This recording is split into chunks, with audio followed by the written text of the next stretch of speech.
Alors, Ivoiriens, Ivoiriennes, soyez honorés ce matin, soyez bénis ce matin, quel que soit l'endroit où vous vous trouvez en ce moment, que ce soit sur les lieux de travail, dans votre maison, dans tous les différents coins où vous vous trouvez ce matin, soyez bénis sous la coupole de notre Créateur. Oui, on a un seul Dieu, que tu sois musulman, que tu sois chrétien, on a un seul Dieu. Soyez bénis ce matin, tous les musulmans qui sont en ce moment en carême. Recevez la force de Allah afin de pouvoir terminer ce jeûne. Je dirais tout au long de cette journée, ayez la force pour pouvoir mieux terminer ce jeûne. Et ayez aussi que Allah aussi vous comble de ses bienfaits avant de pouvoir terminer ce jeûne que vous avez débuté il y a de cela, je pense, trois semaines. Donc, parents musulmans, soyez honorés. Parents chrétiens, soyez honorés. C'est votre serviteur Michel Zama. Aujourd'hui, je vais encore m'entretenir avec vous, mais avant l'entretien, je vais plus ou moins apporter une précision en ce qui concerne ma page de YouTube. Bon, oui, pour ceux qui me suivent, pour ceux qui ont pour habitude de me suivre, c'est Michel Zama qui est inscrit sur ma page Facebook.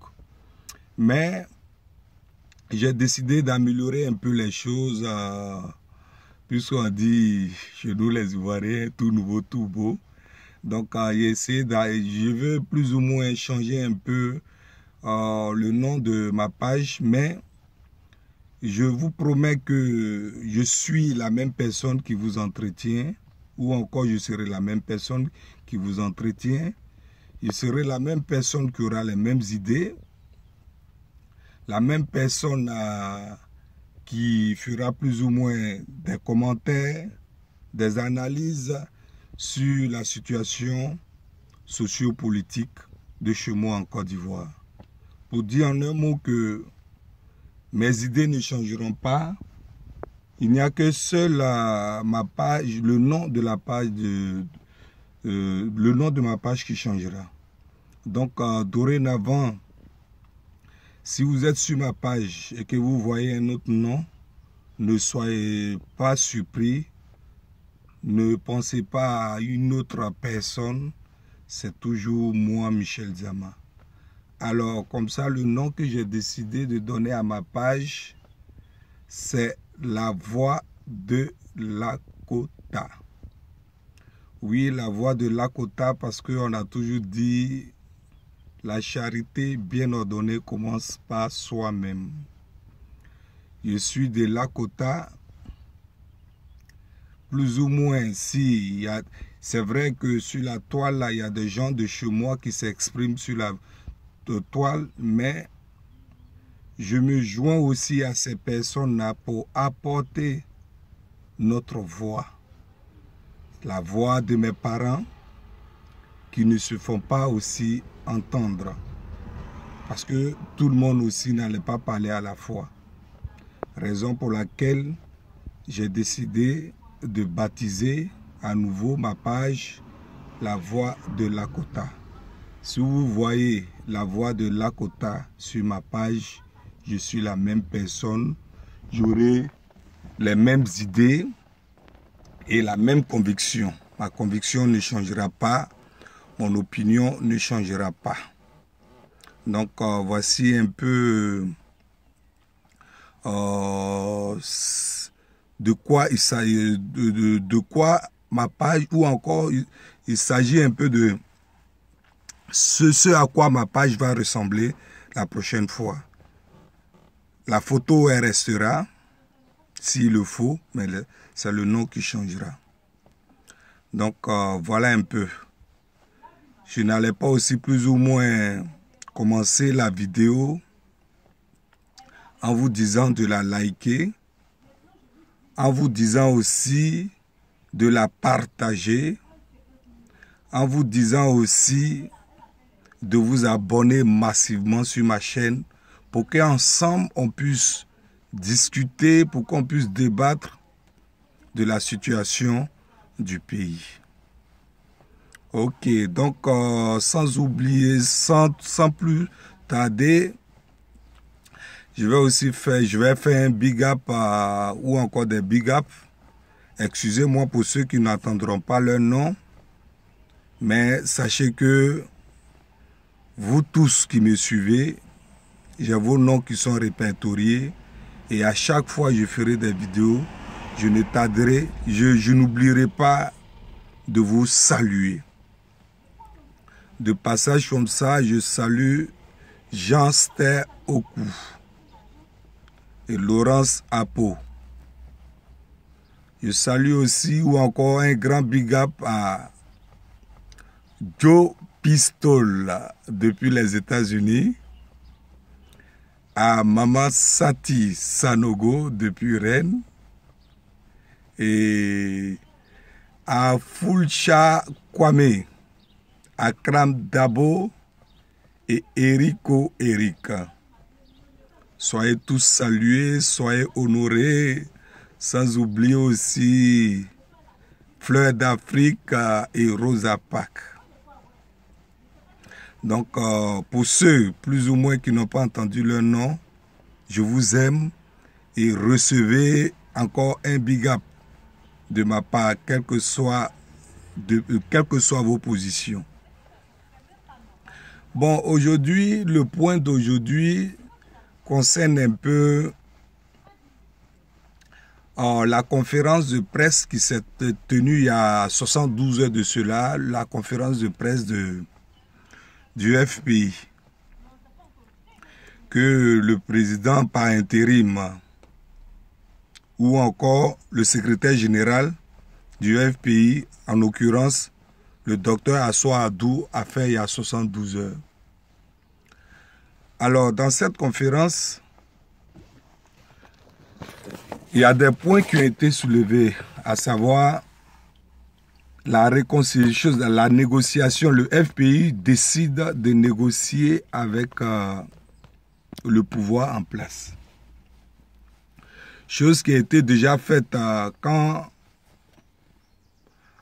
le camarade a paix à son âme, Miaka Ureto, avait déjà entamé, mais qui n'avait pas eu gain de cause. Par, je dirais, la mauvaise foi du gouvernement actuel. Et après ça, plein sont ceux qui ont toujours dit que Gbagbo Laurent n'est pas pour la réconciliation. Si Gbagbo Laurent arrive en Côte d'Ivoire, les Ivoiriens vont s'embraser. Les Ivoiriens vont s'entretuer. Les oiseaux de mauvais augure ont jusqu'à inventer, à créer, ont capté des vidéos dans lesquelles on disait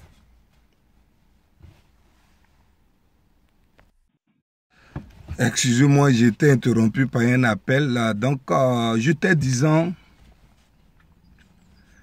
quand le président Laurent Gbagbo a été libéré de la CPI,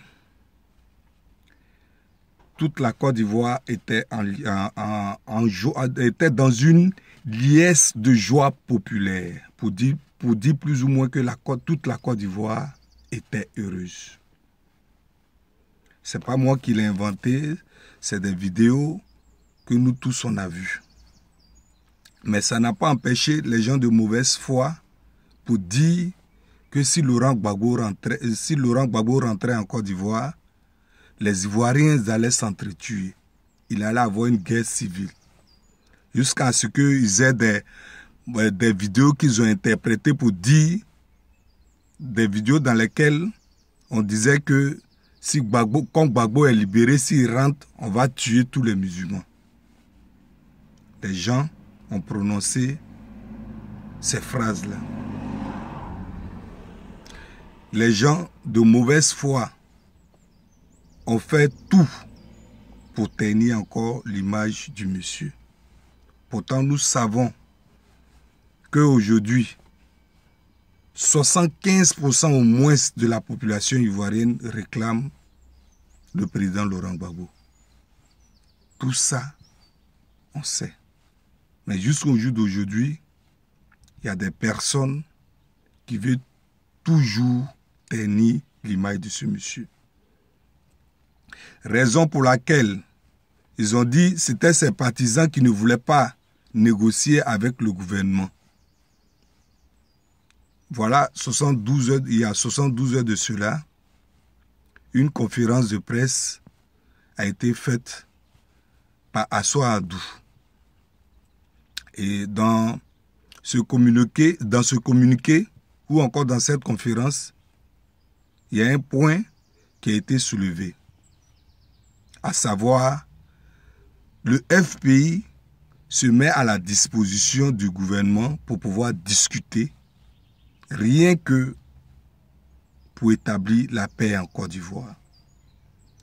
Puisque vous dites que c'est le FPI qui est la raison de la guerre, la raison de la division en Côte d'Ivoire, ce FPI, encore de façon, je dirais, de façon officielle, fait une conférence de presse pour dire qu'il veut négocier avec le gouvernement.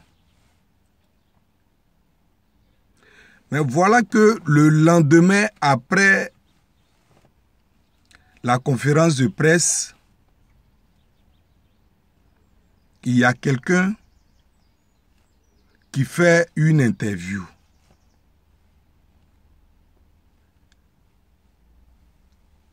L'information que j'ai à ce qui concerne cette interview, pour moi, elle était une interview écrite parce que je l'ai lue.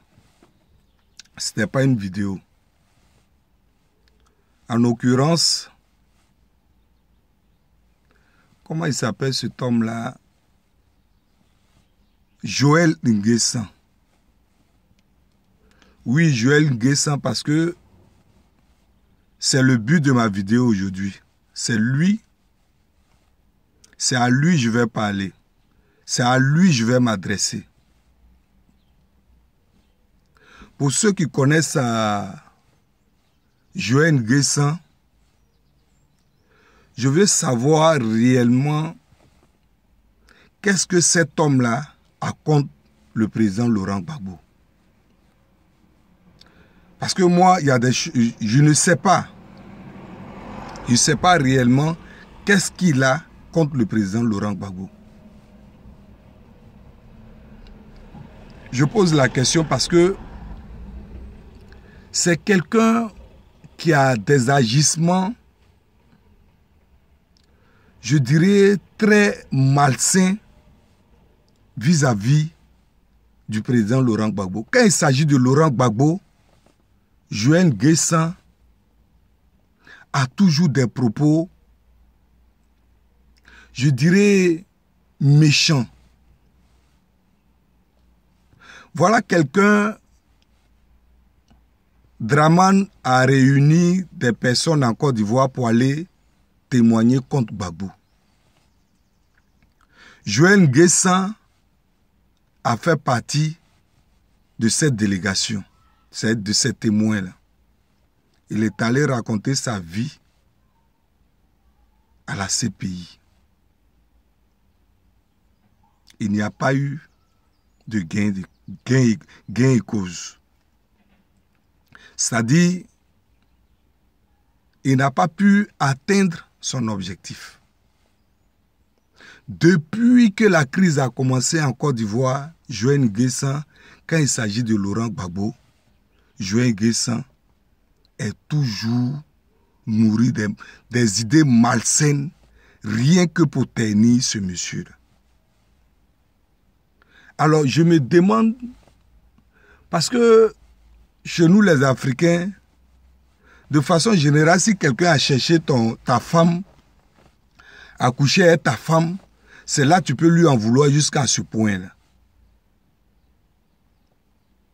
Parce que si quelqu'un t'a rien fait, tu ne peux pas lui en vouloir jusqu'à ce point-là. Je pose aussi la question parce que je sais que mon président Laurent Gbagbo, C'est vrai, on est tous des hommes, hein, on ne va pas se le cacher. Lui, sa faiblesse, c'est aussi les femmes. Mais il faut que vous qui connaissez Joël Nguessan, son entourage, il faudrait aussi que vous nous dites ce qui s'est passé entre lui et Joël Nguessan. Parce qu'on ne peut pas en vouloir une personne jusqu'à ce point-là.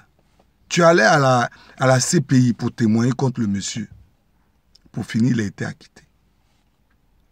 Tu as crié sur tous les toits que Gbagbo est le responsable de la crise ivoirienne. Tu as crié sur tous les toits pour dire que Gbagbo a tué les gens. Gbagbo a violé. Gbagbo a fait crime de guerre. Gbagbo a volé. Tout ça, tu allais prononcer ça à la CPI contre le monsieur. Pour finir, tu as été confondu.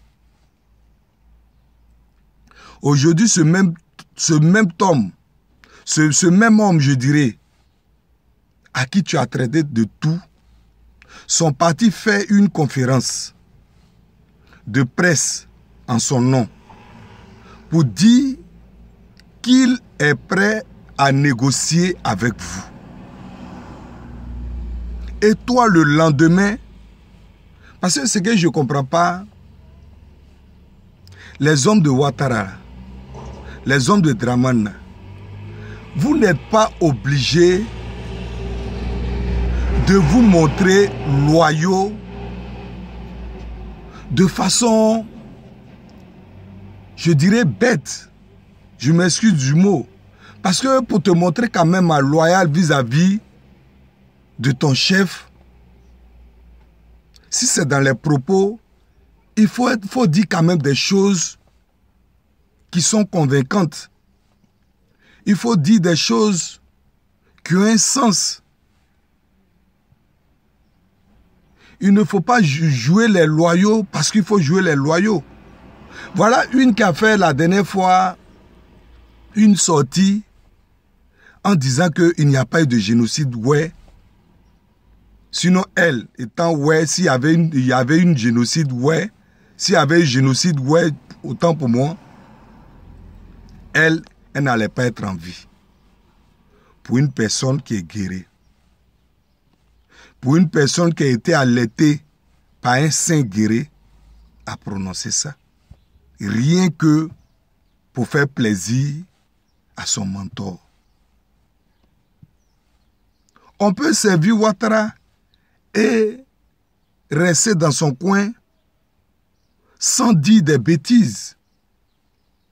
Vous n'êtes pas les seuls qui servent Dramane Ouattara à Abidjan. Mais je ne sais pas, à chaque fois, je ne sais pas qu'est-ce que vous voulez prouver. Et du coup, quand vous sortez, vous dites des bêtises. Vous dites des choses que même des enfants, même là de 10 ans, 15 ans, ne peuvent pas dire. Je ne sais pas. Donc, pour revenir à cet homme-là, lui, après la conférence de presse, il dit, le lendemain, c'est-à-dire avant-hier, je crois, Joël Nguessan dit à Gbagbo et son parti d'aller se réconcilier d'abord avec Afi Nguessan que de vouloir se réconcilier avec le pouvoir en place. Mais pour un homme qui jouit de toutes ses capacités physiques et morales, bon, j'enlève déjà mes physiques parce qu'il ne jouit pas de ses capacités physiques. Mais s'il ne jouit pas de ses capacités physiques, au moins, il jouit de ses capacités morales. Bon, quelqu'un qui jouit d'une capacité morale, qui jouit d'une capacité intellectuelle et morale, est-ce que une personne de ce genre-là peut avancer ces propos-là? Parce que nous, quand on fait les vidéos, dans nos commentaires, vous nous dites que non, nous, on ne veut pas la paix. On attise la haine.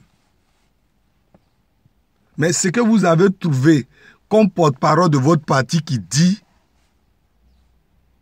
qu'il faut aller se réconcilier d'abord à Afin-N'Guessan, avant de venir se réconcilier au pouvoir, est-ce que vous qui faites des commentaires puis vous nous injurez jour et nuit, est-ce que vous trouvez ça sensé, ce qu'il a dit?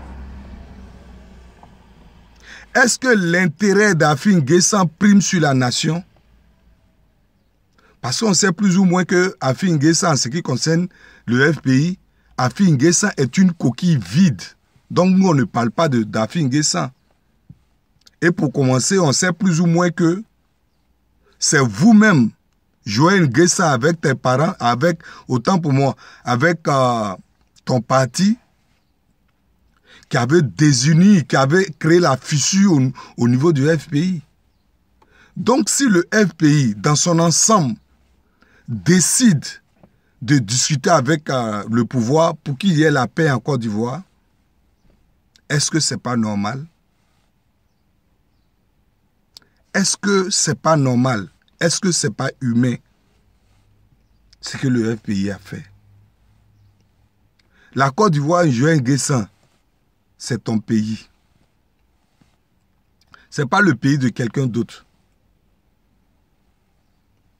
Si tu as un compte vraiment à régler avec le président Laurent Gbagbo, que ça soit de façon interne. C'est vrai que ta voix n'a aucun sens en Côte d'Ivoire. Ta voix ne porte pas. Peut-être que c'est tes partisans ou encore ton entourage qui pourra plus ou moins prendre ce que tu dis en considération, c'est vrai. Mais, sois réfléchi. Si tu as un problème interne avec le président Laurent Gbagbo, il faut le régler de façon interne. Parce que, on a toujours dit que quand le margouillat veut se secouer un pantalon, c'est qu'il sait où mettre sa queue. Toi, il y a longtemps, ça fait près de, je dirais, près de 20 ans que tu es l'ennemi de la Côte d'Ivoire. À chaque situation, je ne sais pas comment tu t'arranges, tu arrives à t'en sortir. Mais il y a aussi un adage qui dit, quand tu n'as pas pitié de toi, tu dois avoir honte de toi. Quand tu n'as pas pitié de toi, tu dois avoir honte. Parce que c'est pas toujours, tu arrives toujours, je ne sais pas comment tu fais. Excusez-moi de thème, mais je ne sais pas si tu, à chaque fois, quand il y a des échauffourées dans le pays, je ne sais pas comment est-ce que tu fais si tu prends tes deux pieds et tu les colles sur ton cou pour fuir, ou je ne sais pas comment tu t'arranges. Mais, si tu continues dans ce sens-là, en train de toujours activer des propos haineux contre le président Laurent Gbagbo, il faut savoir que le jour que ça va chauffer sur toi, là, en voulant coller tes deux pieds sur tes épaules, tes deux pieds ne vont pas se coller. Il faut savoir ça. Parce que si tu étais conscient de ton handicap et que tu sais que s'il y a les bruits demain, s'il y a des troubles demain, la vie de tes concitoyens allait être en danger, tu n'allais pas faire ce que tu es en train de faire là. Tu n'allais pas faire ça. Sur quoi tu comptes là? Un jour, ça peut quitter en bas de toi. Sur quoi tu comptes? Et puis à tout moment, quand il s'agit de la réconciliation, toi, tu as toujours des idées, des propos toujours haineux vis-à-vis des autres. Joël N'Guessan, le jour que le feu va brûler vrai, là, tu n'auras pas l'occasion de prendre tes deux pattes là et les mettre sur ton cou pour pouvoir fuir. C'est ça qui est le point. Il faut retenir ça. Tu es le porte-parole de Dramane, on ne dit pas non. Mais avant de venir dire des choses, avant de sortir des paroles à la place publique, il faut réfléchir. Tu n'es pas obligé de dire des propos qui pourront plus ou moins invectiver l'autre camp qui est en face. Parce que quand il s'agira de courir, tu ne pourras pas courir. C'est ça le vrai point. Là où ce que tu es aujourd'hui, ce n'est pas la faute à quelqu'un. Si aujourd'hui tu ne jouis pas de tes capacités physiques, ce n'est pas la faute à quelqu'un. C'est pourquoi souvent aussi on dit Dieu ne fait rien par hasard. Imagine un instant, si tu jouissais de toutes tes capacités physiques, c'est que là vraiment, le pays jusqu'au jour d'aujourd'hui allait toujours en feu. Dieu ne fait rien par hasard. Donc ce monsieur-là, du nom de Laurent Gbagbo, si tu as un problème avec lui de façon interne, règle ce problème-là avec lui. Mais pour nous, on parle pour que la réconciliation, pour que notre pays soit en paix. On ne parle pas pour attiser la haine. On ne parle pas pour créer plus ou moins la division dans le pays. Si pour toi, la division, ça t'arrange, nous autres, ça ne nous arrange pas. Parce que ce pays-là, on a tous vécu ce pays, on a tous vécu dans ce pays, on a tous vécu avec les autres, on souhaite toujours vivre avec les autres. Il ne faut pas donner l'occasion à tes partisans, au pouvoir dans lequel tu es aujourd'hui, il ne faut pas leur donner l'occasion de toujours brimer l'Ivoirien. Parce que sur cette terre-là, chaque chose a son temps. Le jour que ton temps va arriver, là, tu n'auras pas, il ne faut pas oublier que tu marches avec des béquilles. L'autre, lui, il jouit de toutes ses capacités physiques et morales. C'est pourquoi quand ça a chauffé, il a pris la clôture. Puis il a sauté de l'autre côté et puis il est parti. Mais toi, tu ne peux pas sauter une clôture qui fait même la 50 cm. Ça aussi, il faut penser à ça. Il faut penser à ça, Joël Nguessan. Tu es porte-parole du gouvernement, du RDR. Si tu veux dire des choses, tu n'es pas obligé de dire des choses qui vont contre la paix. Donc, je n'avais pas envie de faire même une vidéo aujourd'hui, mais c'est parce que hier, j'ai vu un peu sur la toile ton interview là. C'est ce qui m'amène à sortir. Il faut te ressaisir. Ou encore, vous qui le connaissez, s'il y a un problème interne entre lui et Gbagbo, n'hésitez pas d'écrire sur ma page ce qui s'est réellement passé au point d'en vouloir à ce monsieur-là. Donc, voici un peu sur quoi je voulais vous entretenir aujourd'hui. Je souhaite déjà un bon week-end à tous ceux qui m'ont suivi. Tous ceux aussi qui ne verront pas la vidéo dans l'immédiat. Bon week-end à tout le monde. Bon week-end à tous les Ivoiriens et Ivoiriennes. Quel que soit l'endroit où vous êtes, que la paix du Seigneur soit toujours sur vous. Et sachez que tôt ou tard, la Côte d'Ivoire reviendra un jour à l'Ivoirien. La Côte d'Ivoire vivra plus ou moins ce qu'elle a vécu il y a 30 ans, il y a 20 ans, il y a 40 ans. La Côte d'Ivoire est un pays de paix. La Côte d'Ivoire est un pays hospitalier. Ne confondons pas un pays hospitalier et puis un hôpital. À l'hôpital, on accueille tous les malades. Hospitalier, c'est-à-dire on accueille l'étranger. Donc, c'est deux choses à ne pas confondre. On aspire vivre avec les étrangers, mais que les étrangers nous accordent aussi notre place. C'est ce qui fait l'union. Parce que j'ai toujours dit dans mes vidéos, là où nous sommes à l'étranger. On respecte ce qu'on a trouvé ici. On respecte leurs lois. Raison pour laquelle, c'est vrai, il y a des rapatriements, tout et tout. Mais c'est quand tu ne vas pas en conformité avec leurs lois qui te rapatrient. Sinon, si tu es sur leur terre et que tu es en conformité avec leurs lois, ils n'ont aucune raison de te ramener chez toi. C'est ça. Si les étrangers de chez moi comprennent les choses de cette façon-là, le pays avancera. Donc, une fois encore de plus, que le week-end s'annonce pour vous et bon après-midi. Merci.